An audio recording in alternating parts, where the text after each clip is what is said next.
All right, well, we'll go ahead and get started with today's AMSSM Ultrasound Case Series presentation. I have the pleasure of introducing Dr. Crystal Graff. She's currently completing her sports medicine fellowship at the University of Iowa. And prior to this, she completed her PM&R residency at the University of Colorado and is originally from Madison, Wisconsin. And today she's going to be giving us a case presentation on a sagittal band rupture injury. Okay. Thanks everyone for coming today. So I'll be giving a presentation on ultrasound evaluation of the sagittal band rupture, as Dr. Schaaf had mentioned. So we'll get started here. Here are just kind of some learning objectives, things we'll go over. We will describe the protocol-based ultrasound evaluation of the volar and dorsal finger with a main focus on the dorsal finger here. We'll review some anatomy of this region as it is quite complex with some associated ultrasound images. We'll then discuss some pertinent pathology in this region and then finally review the ultrasound report from this patient comparing with normal pathology.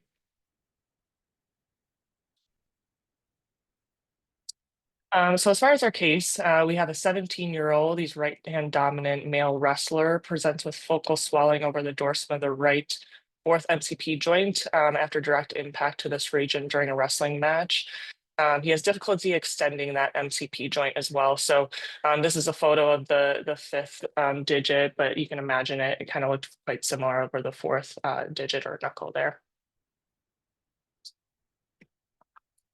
As far as the regional ultrasound protocol goes, so I pulled this from the Hall et al. AMSSM ultrasound curriculum that was published in 2021. There aren't a ton of structures that we look at in this region, so we'll kind of go over all of them, but we will want to take kind of a detailed look at more of this optional structure, being the sagittal band with dynamic assessment. But I'll kind of talk about the importance of going over some of the volar structures as well, even if you're just looking at the sagittal bands. So we'll look obviously at the joints, the volar plates, the collateral ligaments, the flexor tendon sheaths, the A1 pulley, the extensor tendons, and we'll kind of go from there. As far as setup goes, it's kind of dealer's choice. So in our case, we chose to use the hockey stick transducer, which I believe in our with our machines is about 22 megahertz frequency. May choose to use a larger footprint as well, kind of just depending on sonographer preference, whether you're potentially doing some sort of injection, and kind of how large of a view you want to be looking at. As far as patient positioning, I always prefer to have the patient kind of sitting up and looking across from me when I'm doing this. I find that it's just, a little bit better from kind of patient report wise, but certainly could have them lying supine as well. When we're looking at the dorsal aspect of the hand, we'll have the hand pronated, obviously, and then we'll have the fingers outstretched in a neutral position. I did see some, kind of papers or suggestions mentioning potentially kind of bolstering up whatever particular finger that you're looking at as well, potentially with like a small, hand towel. We did not do that in this case, but certainly could do that if that may help with visualization and to reduce anisotropy. So this is where I wanted to kind of talk about the dorsal finger anatomy. I will be totally honest here. This was an area of the body that I was not super duper familiar with prior to kind of doing this presentation and having this case. But I want to highlight some of the kind of intricacies here before we go into the ultrasound images. So the extensor complex overwhelmingly is made up of the extensor tendons and then this sort of dorsal or extensor hood. The extensor tendon itself, starts as kind of the central tendon a little bit more proximally in the hand. And then it actually branches out into a single central slip, which inserts onto the proximal aspect or the base of the middle phalanx. And then it sort of branches out in these two lateral slips that go outwards and then insert onto the base of the distal phalanx. And then importantly, the sagittal band sort of merges into these lateral bands that then distally merge with the interossei muscles and the lumbrical muscles. and then kind of again insert more distally there. So it's kind of this, intricate crossing of many different structures here, which can make the injuries here kind of quite complex. There's a lot of, data looking at, which injury to kind of which structures are the most kind of clinically significant, which we'll talk a little bit about here, just to give a preview. I think injury to the central slip and the sagittal bands are the ones that we kind of talk about most commonly. A little bit more anatomy here about the sagittal band. So if you look on kind of the right side of the screen here, this was a nice kind of simplified diagram that I got from this article by Fenich et al. The dorsal hood is made up of these three sort of portions, with the sagittal band being the one we speak about most commonly, and that's because that portion holds down the extensor tendon right at the kind of head of the MCP there. And so it prevents that MCP tendon from sort of bowstringing and hyperextension, and then also from kind of subluxing ulnarly or radially with finger flexion. The sagittal band itself, I again liked this simplified diagram from this article.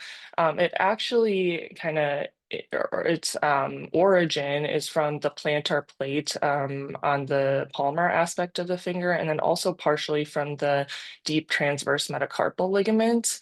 And so this sort of highlights the importance of, even with just a sagittal band injury here, where we're focusing more on the dorsal aspect of the finger, we will also want to look, to kind of take a quick look at the volar aspect of the finger as well, primarily at the plantar plate and then the pulleys here.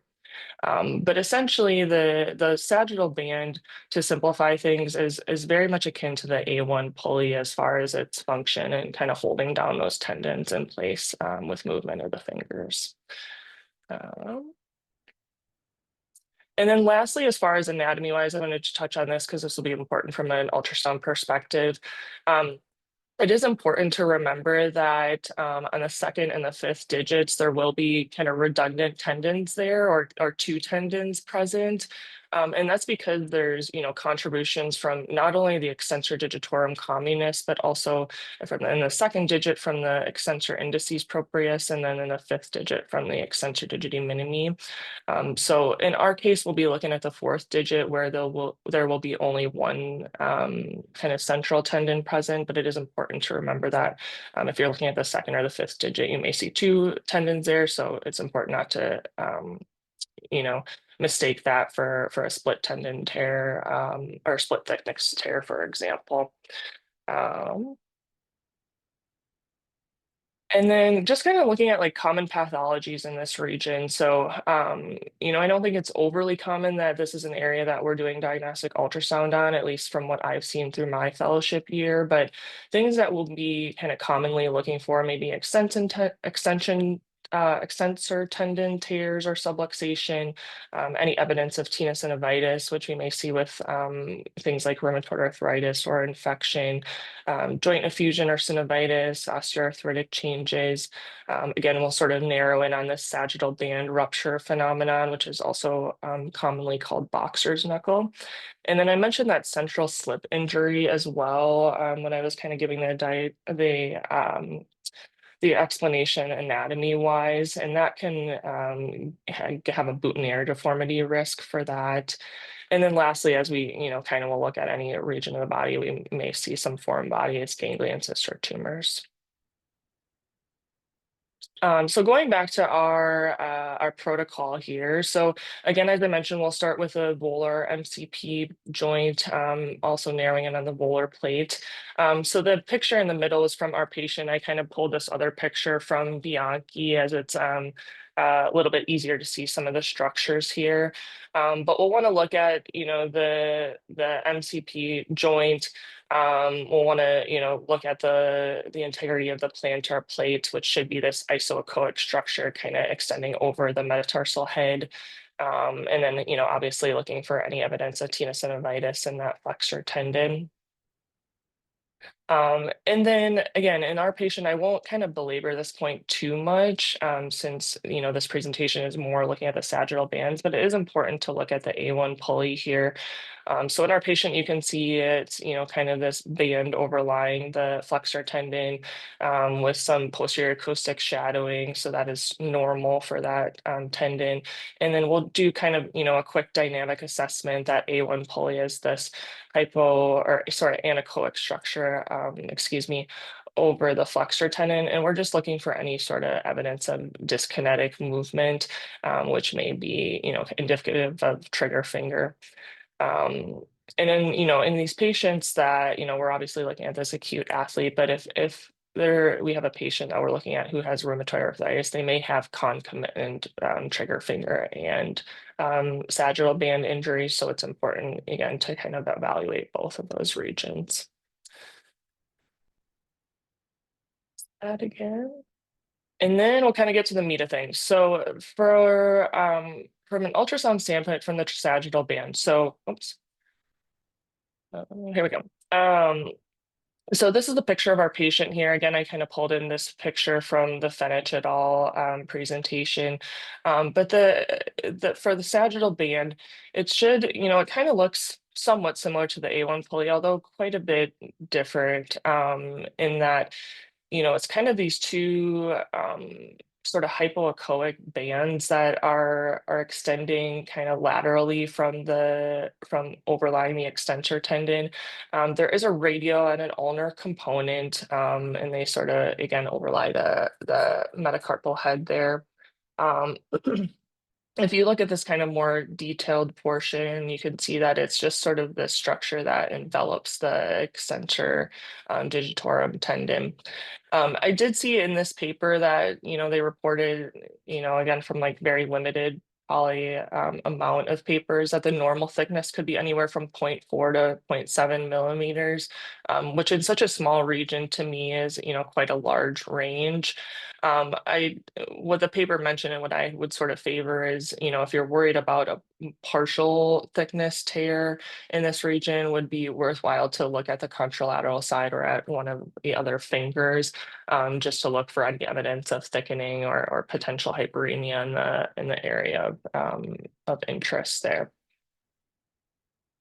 So we'll just then quick look at the dorsal MCP joint. This is an extension. Um, So just looking again for any evidence of synovitis or joint erosions, or tenosynovitis in that tendon overlying here. I wanted to make note that this little notch in the metacarpal head is a normal phenomenon in this particular bone. So it's important not to mistake that for bony erosions. Bony erosions will have a more kind of irregular appearance, would probably be a more diffuse, and then may also display some evidence of hyperemia there. So just important not to kind of overcall that in this region. And then it's important to look at the dorsal MCP joint inflection just to get kind of a closer view of that articular cartilage. So here we had our patient, flex, so we can see that a little bit deeper portion of the cartilage there, just to again look for any evidence of erosions. And then we'll kind of move up to the dorsal PIP joint. Again, as I mentioned in the anatomy portion of things, this is where our central slip portion of the extensor tendon will be inserting. So important to kind of look for, again, any evidence of tendon rupture or injury here. This is again the one to remind you that if there is an injury to the central slip, maybe a risk of a boutonniere deformity. So that's that one. And then lastly, as far as joint wise, looking at the dorsal DIP joint. So this is where those lateral slips will kind of come back together with the lateral bands and insert onto the base of the dorsal phalanx. So again, just looking for any evidence of erosive changes or joint effusion here. And then lastly, as kind of a, optional structure in this protocol, you can look at the nail bed. Obviously, if you have any, concern for a nail bed injury, this can be pretty clearly, as you can see, seen on ultrasound here, kind of just distal to the DIP joint. And then I did kind of put in just a small picture here of one of the collateral ligaments. Typically, we're, not very often looking at these with ultrasound as, there's typically not much of an intervention unless we're looking at the first digit or the UCL ligament of the thumb, then that's certainly something that where ultrasound is extremely valuable for. Um, but as far as the collateral ligaments of the finger, certainly can look at this region. And you can see kind of from this photo that that collateral ligament should be this sort of, isoechoic structure connecting the kind of lateral aspects of the the two kind of phalanx bones there. And then, as I mentioned, kind of looking at that central tendon with the lateral bands or the lateral slips. Um, and the finger, I thought it would be kind of interesting to show this transverse image of things. So I did sort of label on here, we again, if you remember from the anatomy slide, that we should see that central slip in the middle, and then the two lateral bands kind of, to the left and right of that central slip. And this is a view looking in sort of the mid portion of the proximal phalanx. Again, because at this point, that central slip has not quite inserted. When we go a little bit distally, though, that central slip has now inserted. And so we're just left with those lateral bands, which are these, sort of isoechoic circular structures in the transverse image here. So just looking for any sort of injury there. Um, and then we'll kind of get onto the dynamic evaluation of things, which is where we'll kind of see the interesting pathology here. So this is just one of the comparison fingers here. So we'll have the patient kind of flex and extend their MCP joint, and I'll show you that that extensor tendon should stay, centrally in the middle there. Over the MCP head. If you can kind of, picture the two sagittal bands sort of ulnar and radially tightening as the finger is flexing and extending as they're supposed to, showing that there is good kind of integrity of those there. Kind of more time there.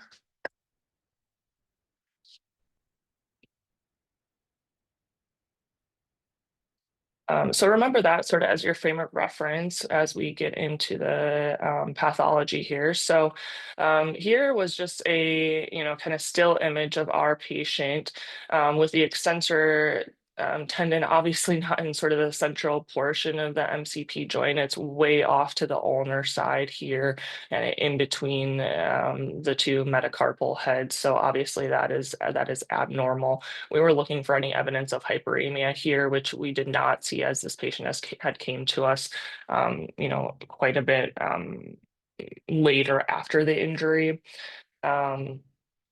And then we'll look at kind of the dynamic evaluation here. So this is, starting the patient in flexion and then he is going into extension. So you'll appreciate the dyskinetic motion here of the extensor tendon. So it's sort of snapping back over there. Show this again as it's going kind of back into extension. So obviously here, concern for, a complete rupture of that radial sagittal band. More time there. And then this was just a kind of sweep of the tendon that we had done in our patient. So you'll kind of look again out to the left or the ulnar side for the tendon here, and you'll notice that it's kind of way off to the side, and then it will kind of come back over onto the onto the kind of bony finger complex more towards the middle phalanx. And so there it is off, and it kind of comes back in centrally there, and then we'll branch out into the central lateral, the lateral bands in the central slip there.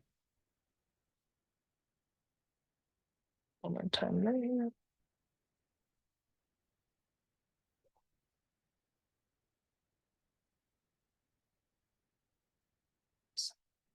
Okay. So lastly, moving on to the report here. So this is what we had written. So we were imaging again that right ring finger. That was the area of concern. Those flexor tendons were intact without any evidence of tenosynovitis or thickening there. There was smooth motion on passive testing. The A1 and A2 pulleys were unremarkable, as I mentioned. There wasn't any evidence of joint effusion or synovitis. But that extensor tendon did dislocate into the ulnar intermetacarpal gully due to that radial sagittal band defect. And as I mentioned, the extensor tendon did resume a normal position about the middle of the proximal phalanx with movement of the finger, but there was that dyskinetic motion during, I should say, during flexion. But the again tendon had normal size and echogenicity. It is important to mention that the tendon can sometimes become unsurprisingly irritated when this does happen. So again, important to kind of narrow in on that area as well. So in summary, our patient had a right ring finger radial sagittal band rupture with extensor digitorum communis dislocation, but did have intact flexor digitorum superficialis and profundus tendons without evidence of triggering, so no evidence of trigger finger in this case. And that's all I got. Thank you guys for listening. And I will take any questions at this point. All right. Well, thank you so much, Crystal, for that excellent presentation. I think just demonstrating just some beautiful images and videos of this type of sagittal band rupture injury. Just kind of a few comments that I would make for a pathology, standpoint for this condition. I think it kind of really comes in two types, as you alluded to. In your case, there can be a traumatic component, especially I think for the younger kind of athletic, population. But then the second subtype you had kind of mentioned and gone through, especially with the protocol, is that can frequently even occur with inflammatory arthritis conditions as well too. And in some of those cases, it may be even fairly, subtle. It can just be daily activities that those patients may end up having, sagittal band injury. So just kind of note the types of injuries that you can kind of have with this, and just the importance of, as you had demonstrated in the protocol, just going through, all the joints in that area, which obviously, if you do have inflammatory arthritis, you can start to see synovitis, erosive changes. And then obviously in those cases, you can also be getting concurrent, radiographs along with that, just for further evaluation. Other key point that you had demonstrated with your case is that the majority of these sagittal band ruptures do occur along the radial side. And so I think that's one important thing to note when you're taking a look at these. Just be aware of that. I think I've seen it quoted in the literature that it's like 9-to-1, radial versus ulnar sided. So when you're looking at the majority of this pathology, more often than not, when you see ruptures, it's going to be along the radial side, meaning then, of course, that EDC tendon is going to be subluxing then ulnarly at that location. And I think the reason being is that that radial side is a little bit thinner, as far you were talking about measurements, which obviously for a thin ligament like this is difficult. But I think in general, it's been estimated that the radial side is a little bit thinner, and that might be one reason why that gets more frequently torn. And then lastly, just to note and once again, highlight, I think ultrasound is, kind of the ideal imaging, modality, for this type of injury, just because now with the resolution of most machines, you can just get such detailed information of not only directly, that sagittal band as well as the extensor tendon, but in addition, just the dynamic component where you can clearly confirm, is this a subluxation or is this a true, dislocation? Just because obviously in those cases it can change management as far as deciding whether you're going to just be conservative or whether potentially for some of these patients you can go on to an operative repair reconstruction. And otherwise than that, that's all the comments that I have to make, and I don't see any other kind of questions or comments. So unless you have anything else to kind of chime in, that will conclude today's presentation. So thanks so much again, Crystal. Yeah, thank you guys for coming. I appreciate it. And last thing I'll kind of say, I think, yeah, my experience this year, obviously working with Dr. Hall and Dr. Cruz is, it's just like really opened my eyes for how important our skills can be from a diagnostic ultrasound standpoint, and how awesome of a practice you can have if you have a great relationship with a hand surgeon or a foot and ankle surgeon, because we can again give some really awesome information from these kind of cases for diagnostic ultrasound. So yeah, thanks for having me, everyone. I appreciate it. All right, sounds good. Thank you.